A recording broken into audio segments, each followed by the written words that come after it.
At 4:55 p.m. on the 25th of March 2021, the National Weather Service office in Peachtree City, Georgia, issued a severe thunderstorm warning for parts of west-central Georgia.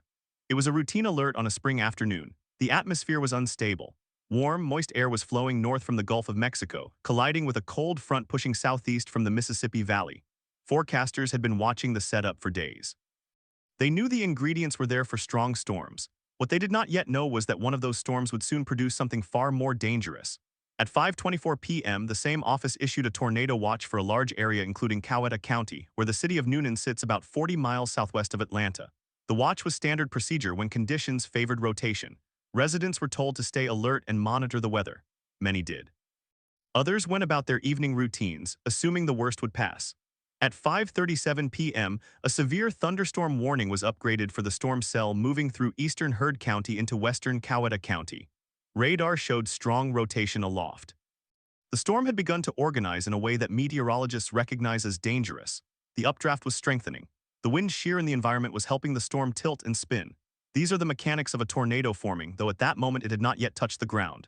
At 5:43 p.m., the National Weather Service issued a tornado warning for western Coweta County. The warning stated that a severe thunderstorm capable of producing a tornado had been detected by radar. The public was urged to take cover immediately.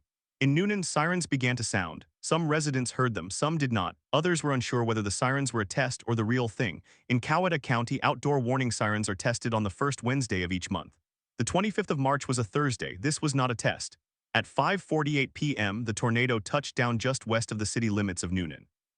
The National Weather Service would later classify it as an EF4 tornado, with peak winds estimated at 170 miles per hour. The path of destruction would stretch for approximately 6 miles through the heart of the community. The width of the tornado at its peak was estimated at 750 yards, nearly half a mile. It did not take long for the damage to become catastrophic. What happened next was a matter of minutes. The tornado moved east-northeast through residential neighborhoods, commercial districts, and industrial areas. It struck the Ashley Park Shopping Center, a major retail hub for the region. It tore through the Summer Grove subdivision, one of the largest residential communities in Newnan. It hit the Shenandoah Boulevard industrial corridor, where warehouses and distribution centers were reduced to rubble.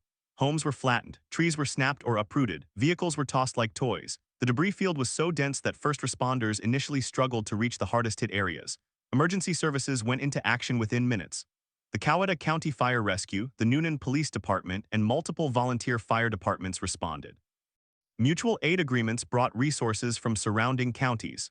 The Georgia Emergency Management Agency was notified. The American Red Cross opened shelters. Hospitals prepared for an influx of casualties.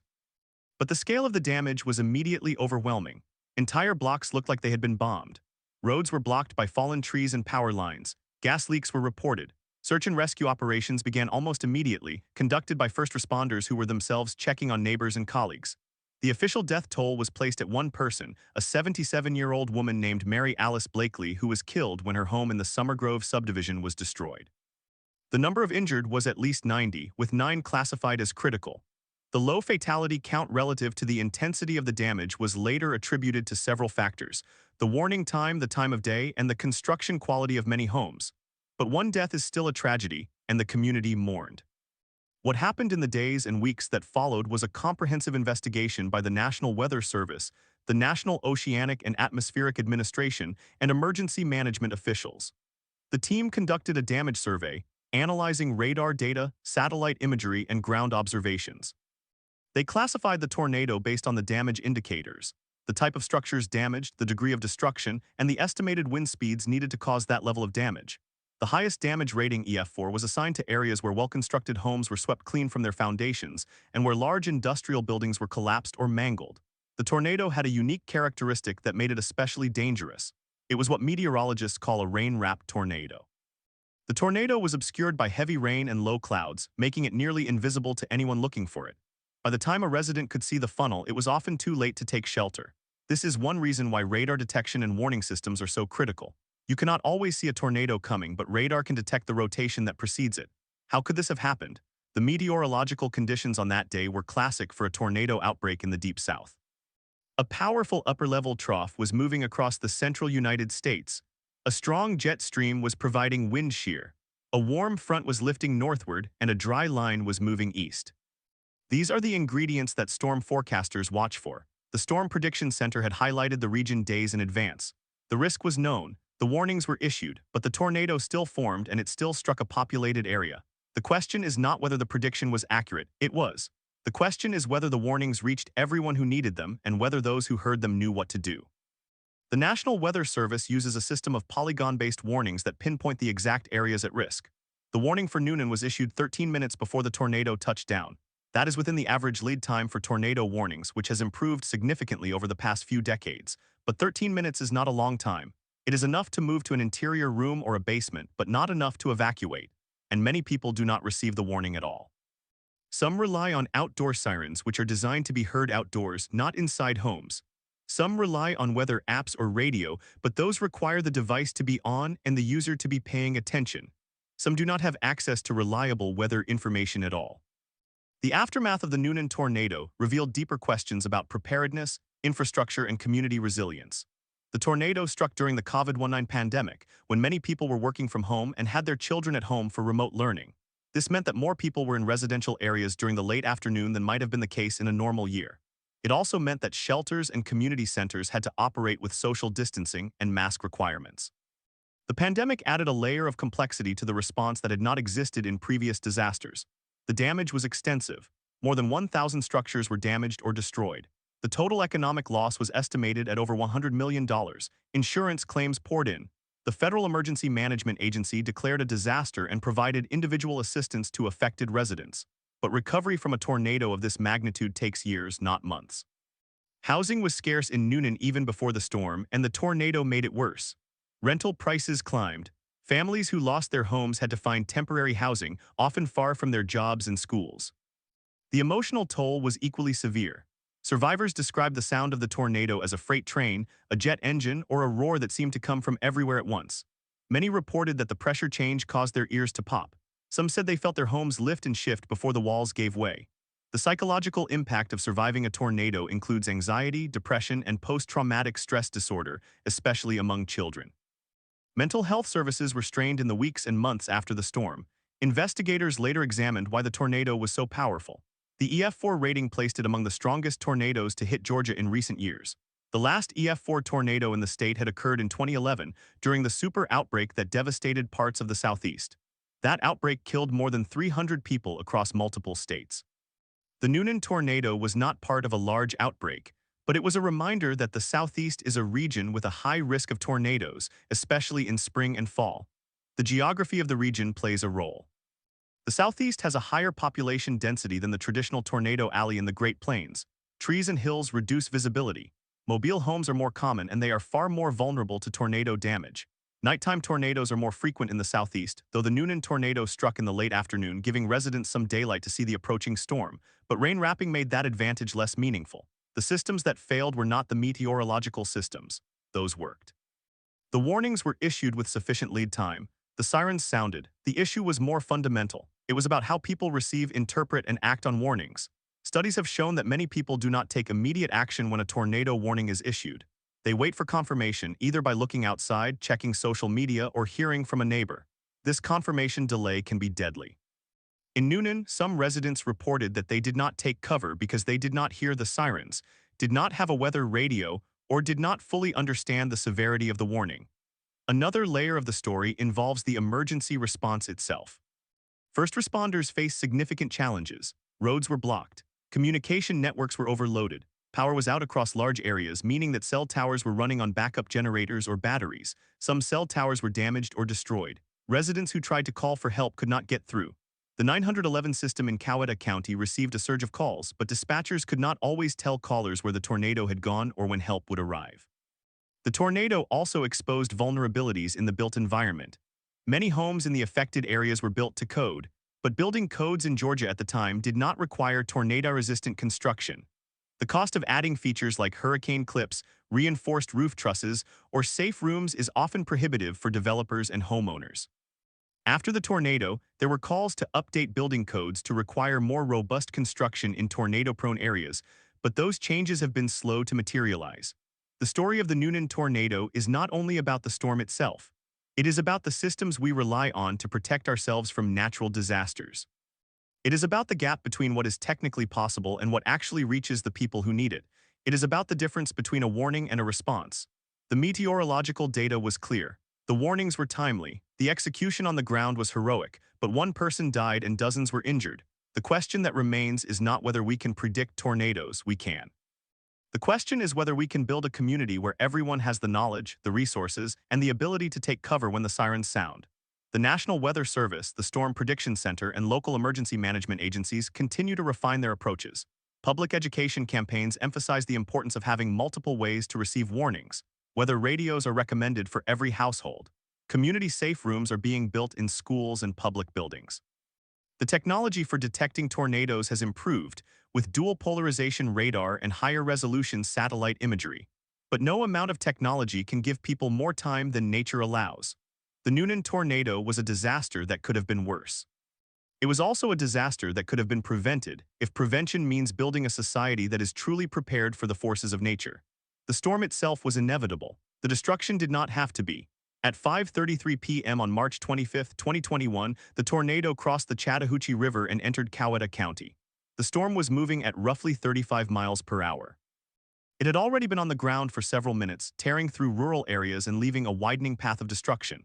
Now it was heading directly for Newnan. The National Weather Service radar showed a debris ball, a signature that indicates the tornado is lifting material off the ground. That signature was clear on the screen at the Atlanta office. Forecasters watched it move northeast. They had already issued a tornado warning 13 minutes earlier, but they knew that the worst was still coming. The tornado entered the southern part of Newnan, near the intersection of State Route 34 and Interstate 85.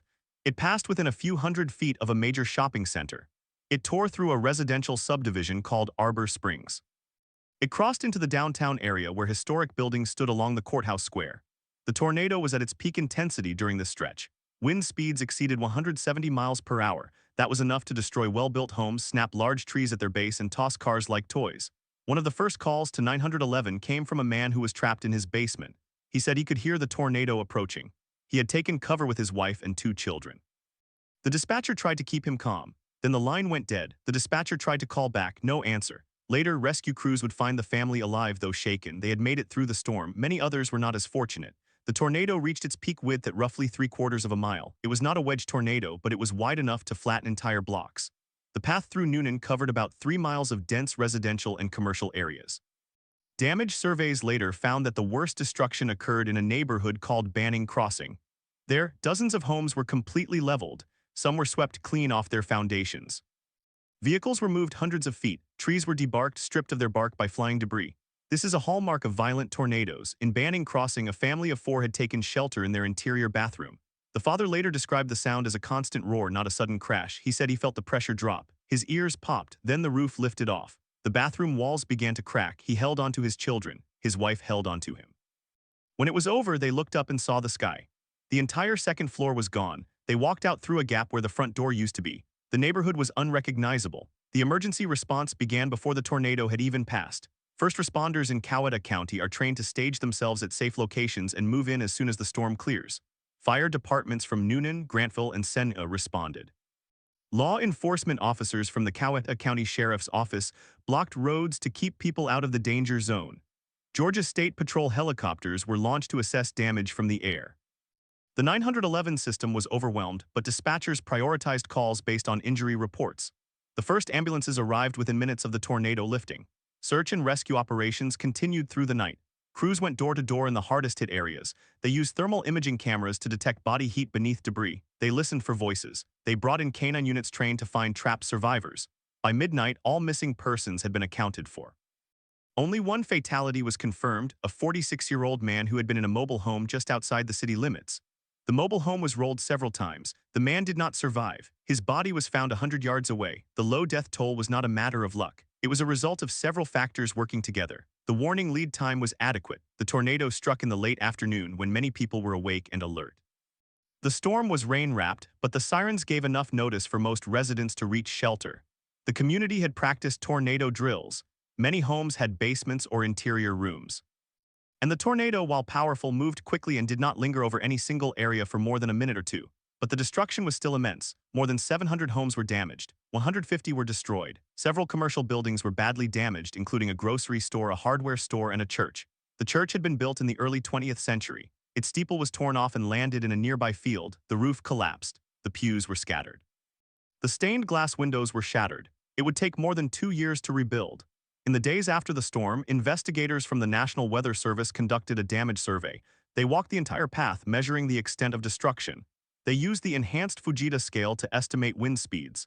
The damage to a well-anchored home in Banning Crossing showed that the tornado had reached EF4 intensity. The final rating was EF4 with estimated winds of 170 miles per hour. But some experts argued that the damage was consistent with even higher winds.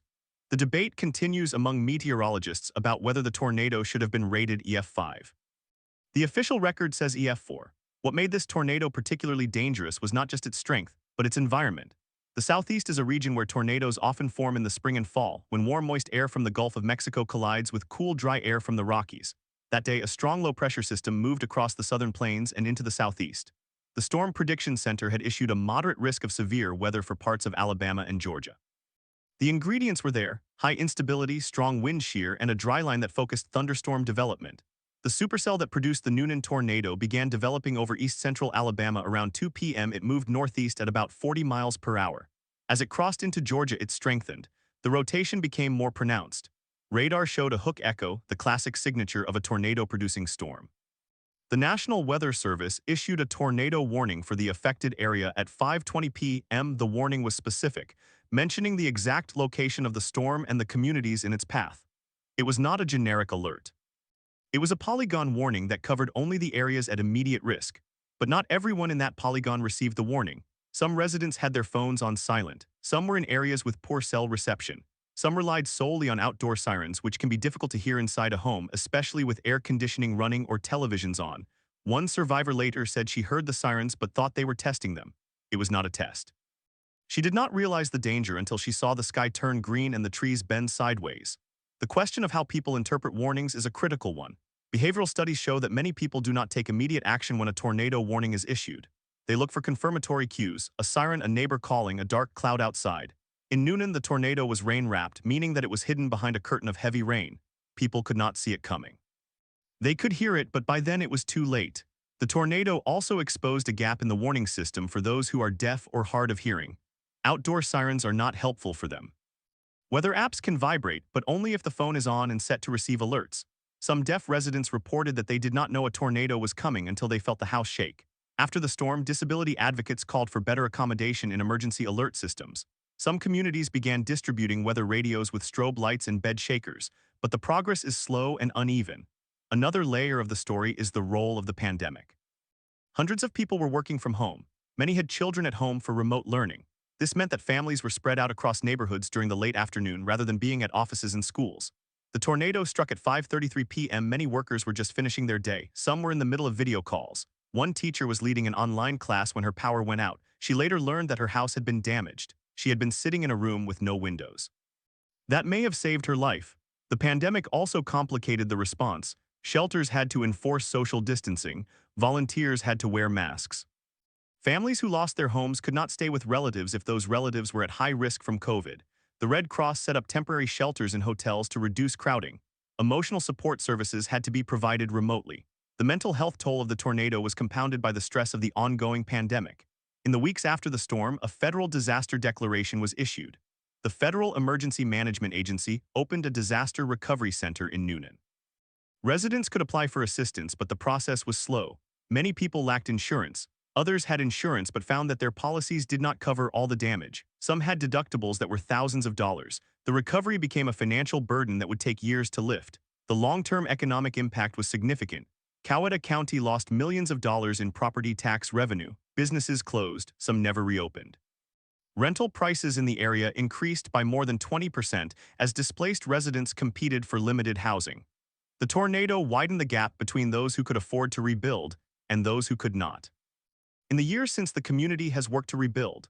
New homes have been constructed with stronger building practices. Some have added safe rooms. The local government has updated its emergency response plan, but the memory of the tornado remains vivid. Chinese letter anniversary. The sirens are tested at 5:33 p.m. The community observes a moment of silence for the man who died. The Newnan tornado is part of a larger pattern. Tornadoes in the southeast are becoming more frequent and more intense. Research suggests that climate change is shifting the geographic risk zone eastward. The traditional tornado alley in the Great Plains is seeing fewer tornadoes, while the southeast is seeing more. The southeast also faces unique challenges: more trees, more hills, more mobile homes, and a longer tornado season. The Newnan tornado was a reminder that no community is safe. What happened in Newnan on March 25, 2021 was not a failure of science. The weather models predicted the outbreak. The warnings were issued. The sirens sounded. What failed was the chain of human factors that connect a warning to a life saved. The man who died was in a mobile home, which is one of the most vulnerable structures in a tornado. He did not have a basement. He may not have heard the siren. He may not have understood the risk. The tragedy was not that the tornado was unexpected. It was that the system could not protect everyone. The story of the Newnan tornado is still unfolding. Recovery continues. Homes are being rebuilt. Families are healing. But the questions raised by the storm remain unanswered. How do we ensure that every person has a safe place to shelter? How do we make warnings impossible to ignore? How do we build a society that is resilient to the forces of nature? These are not questions for meteorologists alone. They are questions for architects, planners, emergency managers, and every citizen. The tornado was a moment of destruction. It was also a moment of truth. It revealed the strengths of a community that came together and the weaknesses of infrastructure that could not withstand the storm. The path of the tornado is now a scar on the landscape, but it is also a classroom. Every tornado teaches a lesson. The Newnan tornado taught us that prediction is not enough. Preparation is not enough. Community is the final line of defense. As the sun set on Newnan that evening, the sky cleared. The debris settled. The survivors emerged from their shelters. They hugged each other. They checked on neighbors. They began the long work of rebuilding. That work continues, and it will continue for years, because a tornado does not just destroy buildings. It destroys a sense of safety. Rebuilding that sense of safety takes time. It takes trust. It takes the shared understanding that the next tornado may come, but that this community will be ready. The National Weather Service continues to improve its warnings. The Storm Prediction Center continues to refine its outlooks, but no forecast can replace the simple act of taking cover. The best warning in the world is useless if it is not heard, understood, and acted upon. The Newnan tornado showed that the gap between warning and action is the deadliest distance in any disaster. That gap is closing, but not fast enough. Every tornado that kills someone in an area where a warning was issued is a reminder that the system is not perfect. It never will be, but it can be better. It must be better. Because the next tornado is already forming somewhere in the skies above the southeast. It might be tomorrow, it might be next year, but it will come. And when it does, the only thing that matters is whether the people in its path are ready. They will remember Newnan. They will remember the sound of the sirens. They will remember the roar of the wind, and they will hope that next time they will be safe. That hope is what drives the meteorologists, the first responders, the community leaders, and the volunteers. That hope is what rebuilds a community from the rubble. That hope is what makes the difference between a disaster and a tragedy. The Newnan tornado was a disaster. It was not a tragedy, because one death is one too many, but it could have been dozens. The difference was preparation. The difference was community. The difference was hope. That is the story of the Newnan tornado, and that story is not over. It continues in every drill, every warning, every safe room, every moment that someone looks at the sky and decides to take cover. The tornado is gone, but its lesson remains. The question now is whether we will learn it. That is the story of the Newnan tornado. And that story is not over. It continues in every drill, every warning, every safe room, every moment that someone looks at the sky and decides to take cover. The tornado is gone, but its lesson remains. The question now is whether we will learn it. To understand what learning looks like, it helps to go back to the morning of March 25, 2021. The Storm Prediction Center had issued a moderate risk outlook for much of Georgia by 5 a.m. The wording was clear: a high potential for strong tornadoes, some possibly long track and violent. Local National Weather Service offices in Atlanta and Birmingham began preparing for a busy day. By midday, the first severe storms were already developing over Mississippi. By 2 p.m., warnings started to appear for counties in western Georgia. The atmosphere was unstable. Wind shear was extreme. The ingredients for a tornado outbreak were all present. In Newnan, many residents had seen the forecasts. Some had made plans, others had not. One family, the Whites, had a basement. They had moved into their house 3 years earlier specifically because it had an underground shelter. That afternoon, as the storm approached, they gathered in the basement with their 2 children, a dog, and a battery-powered radio. They heard the sirens at 5:33 p.m. They felt the house shake. They heard the roar. When they emerged, their home was still standing. A tree had fallen on the garage, but the structure was intact. They were safe. They credited the forecast and their own preparation.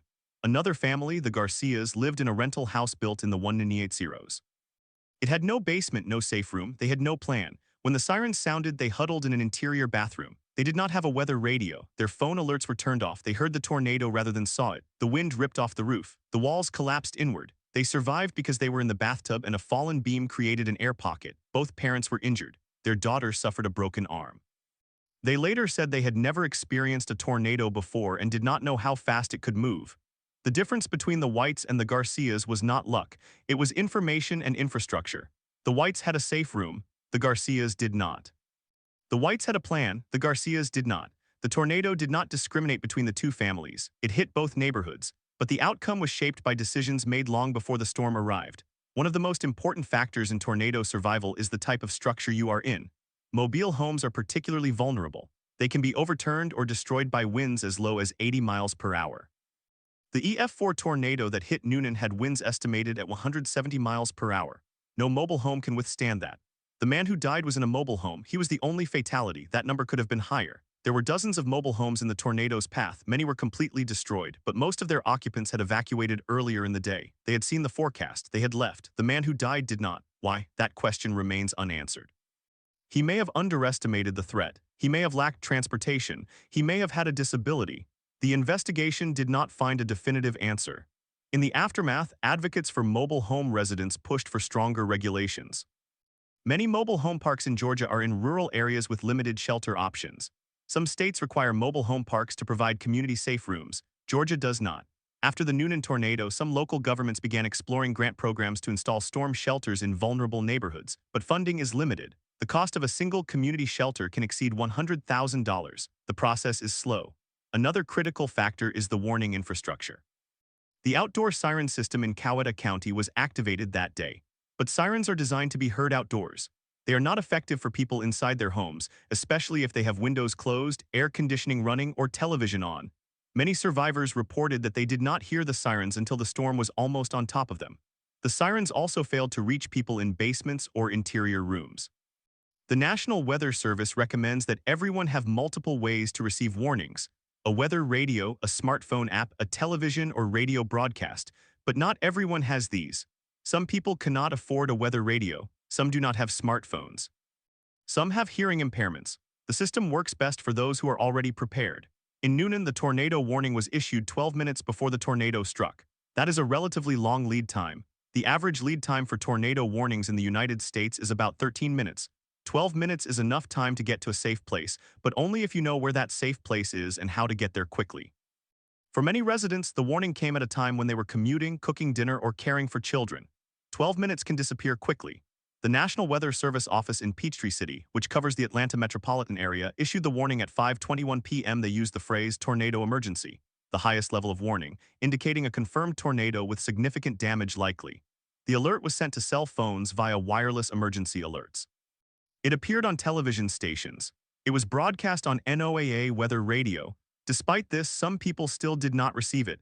Cell phone alerts can be delayed or blocked by network congestion. Weather radio can malfunction. Television coverage can be interrupted by other programming. The question of who receives warnings and who does not is a matter of equity.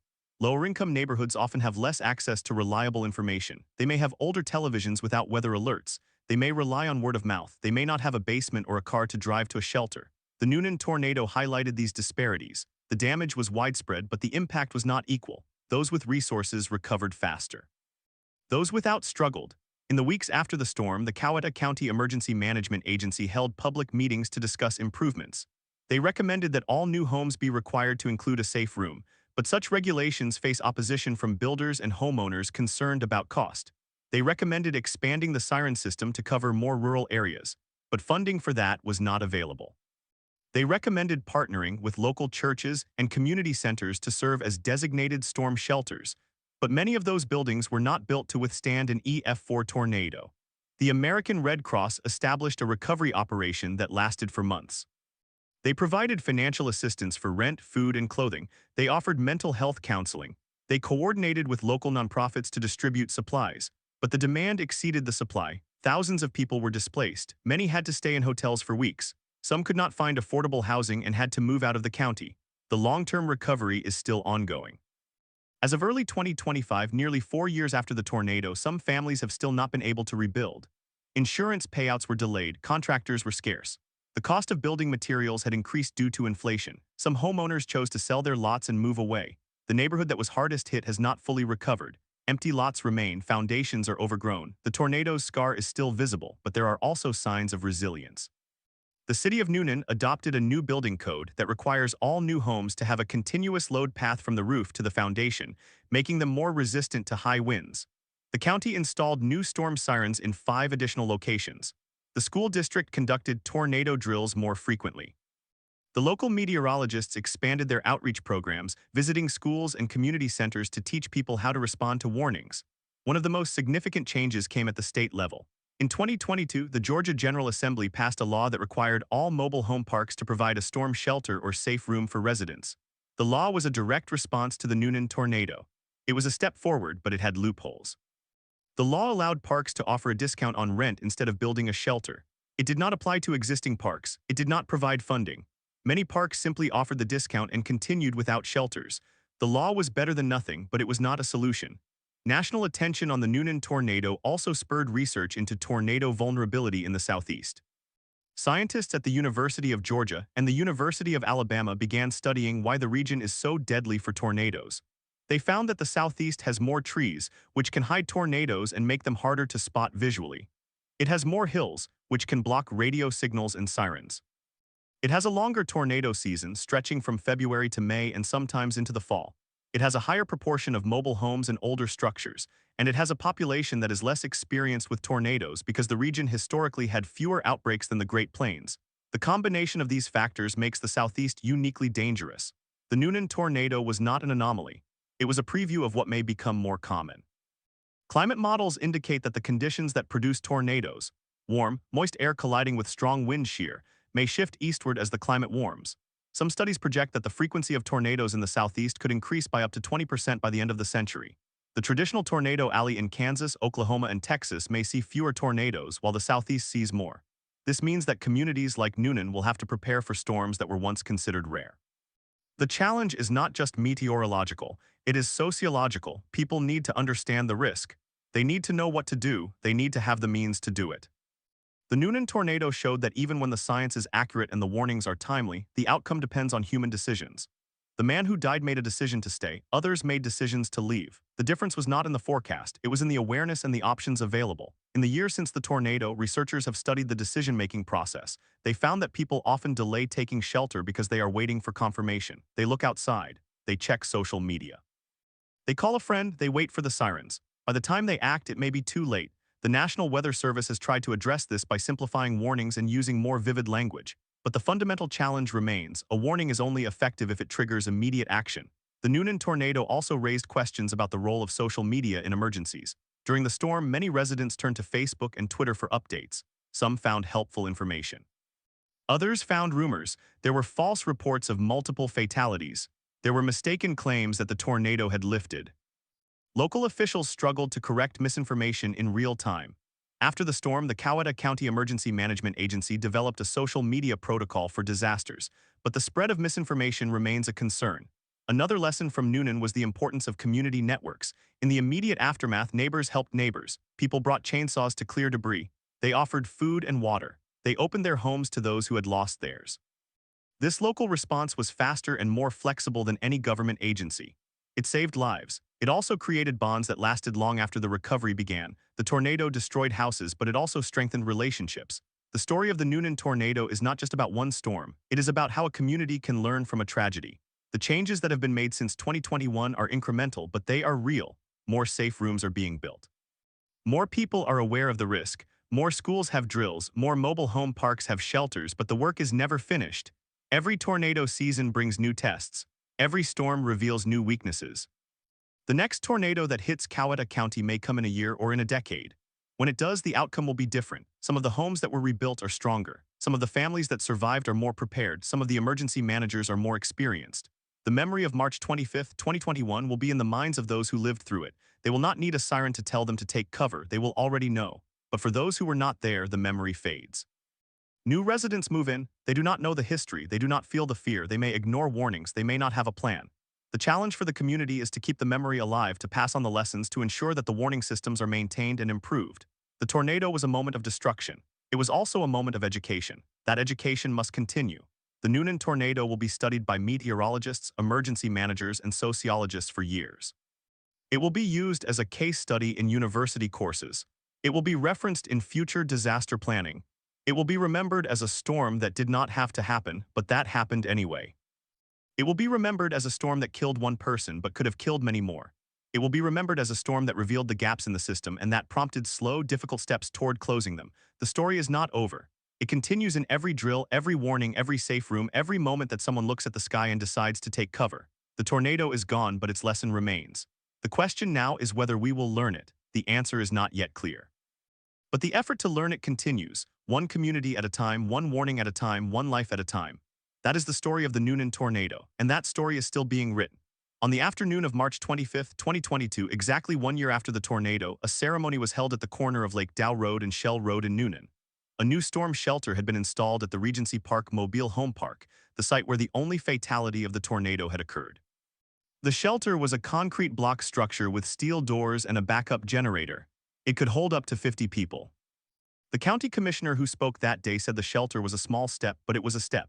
The people who lived there stood in the sun. Some cried, others just watched, but the ceremony was not the end of the story. It was the beginning of a new chapter. What is a storm shelter? It is a room designed to withstand winds up to 250 miles per hour. It is anchored to a concrete slab. It has ventilation, lighting, and a way to communicate with the outside. It is not a luxury. It is a matter of survival. In the Regency Park shelter, the walls were 12 inches thick. The door could be locked from the inside. The cost of that shelter was about $40,000. It was paid for by a state grant and a nonprofit organization. How many mobile home parks in Coweta County have shelters now? As of early 2023, only 3 out of 27 parks had a shelter or a safe room. The state law passed in 2022 had not changed the reality on the ground. Most parks took the option of offering a rent discount instead. The discount was typically $5 to $10 a month. That was cheaper than building a shelter. The law did not require the discount to be meaningful. It just required an option. So the question remained, what would happen if another tornado hit a park without a shelter? The answer was the same as it was in 2022. People would have to leave or they would die in place. The National Weather Service continued to examine the Newnan tornado as a case study for years after the event. Meteorologists at the Storm Prediction Center in Norman, Oklahoma, analyzed the radar signatures. They found that the tornado had a very rapid spin-up time. Only 40 seconds passed between the first indication of rotation on radar and the confirmation of a debris signature. That meant that the lead time for a tornado warning was compressed. The warning was issued, but the time available for action was less than 2 minutes for some residents. Researchers at the National Severe Storms Laboratory began a project called TORUS, the Tornado Observation Research and Understanding System. It used drones, mobile radars, and storm chase teams to study tornadoes in the southeast. The goal was to understand why some tornadoes are harder to detect than others. The Newnan tornado was one of the events that motivated this research. It had a high moisture content and a low cloud base, making it difficult to visually confirm. The radar signature was subtle. The warning was correct, but the margin was thin. In the spring of 2022, a tornado outbreak occurred in the same region. On April 5, 2022, a series of storms moved through Georgia. One tornado touched down in Spalding County, about 20 miles east of Newnan. It was an EF2 with winds of 120 miles per hour. It damaged homes and trees. No one died. The difference was that the residents of that county had seen the Newnan tornado on the news. They knew what to look for. They took shelter early. The same storms that produced that tornado also produced a weak tornado in Coweta County. It touched down in a rural area. No one was injured. The emergency management director said that the public response was faster than he had ever observed. People were acting on the first notification. That was the effect of the Newnan tornado. It changed behavior, but it only changed behavior in the people who experienced it or watched it closely. The challenge was ensuring that new residents and people in other counties learned the same lesson without experiencing the trauma. The Coweta County Emergency Management Agency expanded its public education program after the tornado. They created a video series called Know Before You Go. It showed real footage from the tornado combined with narration about what to do. The videos were shown in schools, at community meetings, and on the county website. The agency also partnered with the local newspaper to run a weekly column during tornado season. The column included safety tips and historical context. It was not flashy, but it was effective. In 2023, the Emergency Management Agency conducted a survey of residents. They asked about awareness of tornado warnings, understanding of the difference between a watch and a warning, and knowledge of safe locations. The results showed that 82% of respondents knew the difference, up from 61% before the tornado. But the number was still not 100. There were still people who did not know that a warning required immediate action. There were still people who thought that opening windows equalized pressure, a myth that had been debunked for decades. Education was a long process. One of the most overlooked aspects of the Newnan tornado was the role of the amateur radio operators. In the immediate aftermath, the ham radio network provided critical communication when cell towers were down and power was out. The Coweta County Amateur Radio Emergency Service, or ARES, had been active for years, but the tornado was the first major test for many members. They set up a portable station at the Emergency Operations Center and relayed damage reports from the field. They coordinated with the National Weather Service to provide ground truth. Their work was quiet, but it was essential. After the tornado, the ARES group gained new members. People who had never considered ham radio before realized that it could be a lifeline. The group trained more operators and secured additional equipment. In the years since, they have been activated for other emergencies, floods, ice storms, wildfire smoke events. The tornado gave them a sense of purpose and a recognition of their value. The Newnan tornado also had an impact on the insurance industry. The total insured loss from the tornado was estimated at $150 million. Most of that was from homeowners' policies.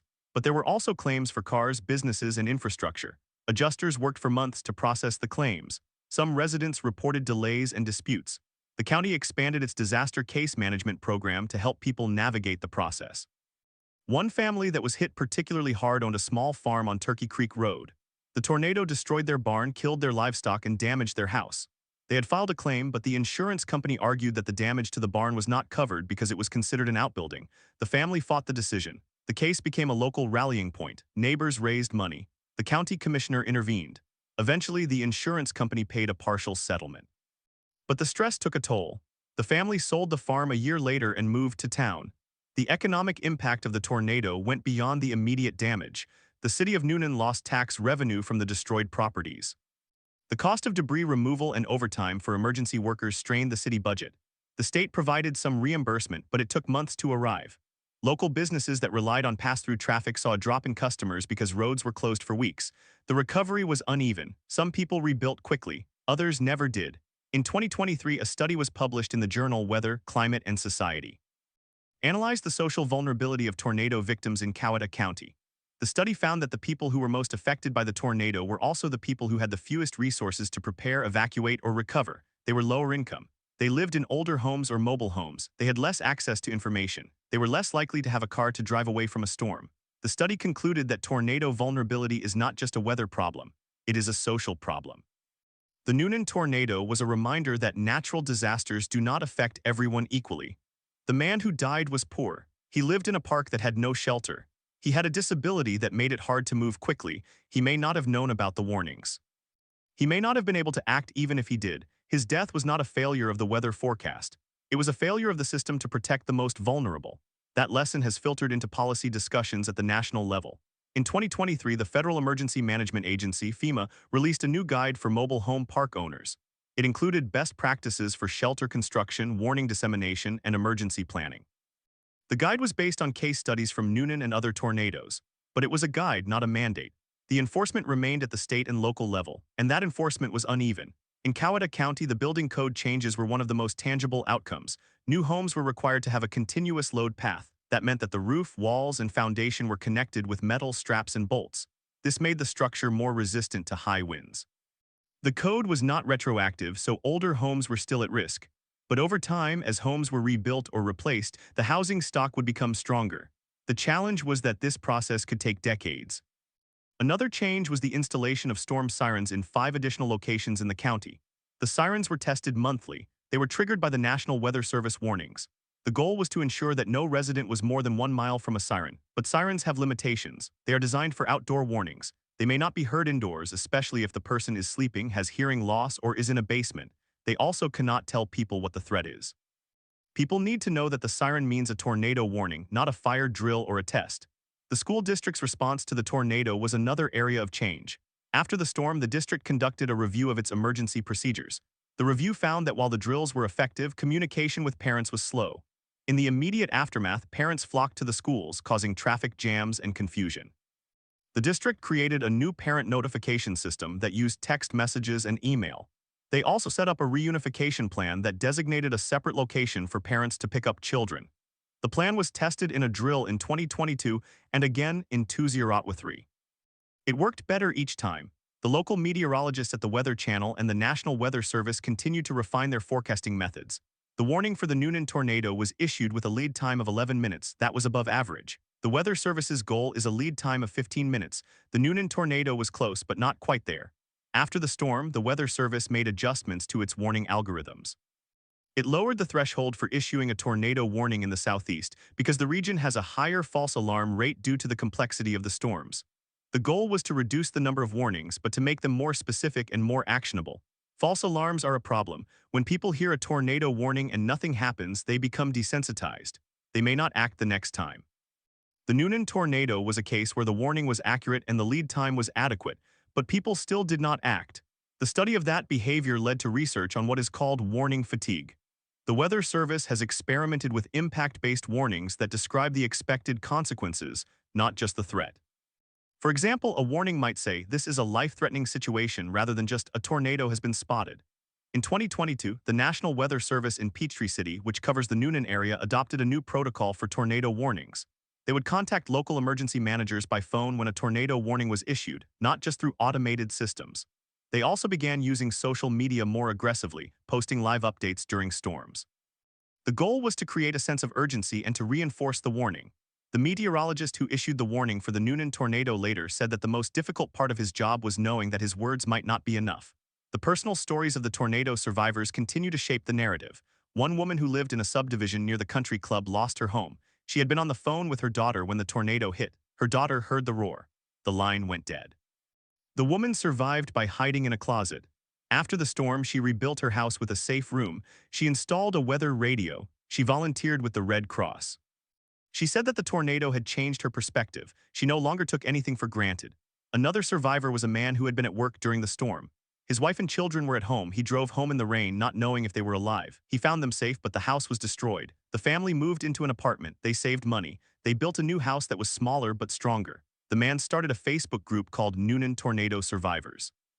The group had 7,000 members. It was used for support, information, and fundraising. The group still exists. People still post about anniversaries and reminders. The tornado also had an effect on the local faith community. Churches in Newnan opened their doors to shelter people during the storm.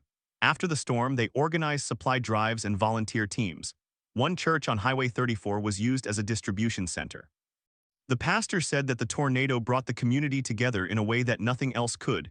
People who had never met each other were working side by side. The sense of shared purpose was powerful, but not all of the effects were positive. The recovery process created conflicts. There were disputes about insurance payouts. There were disagreements about which streets should get priority for cleanup. There were tensions between longtime residents and newcomers who had moved in after the storm. Some people felt that the attention had faded too quickly. Others felt that the community was overemphasizing the past. The emotional aftermath of a disaster is complex. It does not follow a straight line. The Newnan tornado is now part of the city's history. There is a small memorial at the corner where the Regency Park shelter was built. A plaque lists the name of the man who died. It also lists the names of the first responders who worked during the storm. The plaque says, "In memory of those who lost their lives and those who served." The memorial was dedicated on the second anniversary. It is not large, but it is there. The question that remains is whether the lessons of Newnan will last. The 10-year anniversary is approaching in 2030. By then, many of the people who made changes will have retired or moved away. The new generation may not remember. The challenge is to institutionalize the changes so that they do not depend on memory alone. One way to do that is through education. The Coweta County school system now requires a tornado safety lesson in every grade. The lesson is based on real events, including the Newnan tornado. Students learn the difference between a watch and a warning. They learn to go to the lowest level and stay away from windows. They practice drills. The drills are not graded, but they are taken seriously. Another way is through infrastructure. The safe rooms that have been built are permanent. They will be there for decades. The new homes with continuous load paths will stand longer. The sirens will be upgraded as needed. The emergency plans will be updated with each new administration. The goal is to make the system resilient even if the people are not. The Newnan tornado was a wake-up call, but it was not the only one. Other tornadoes in other places have also prompted change.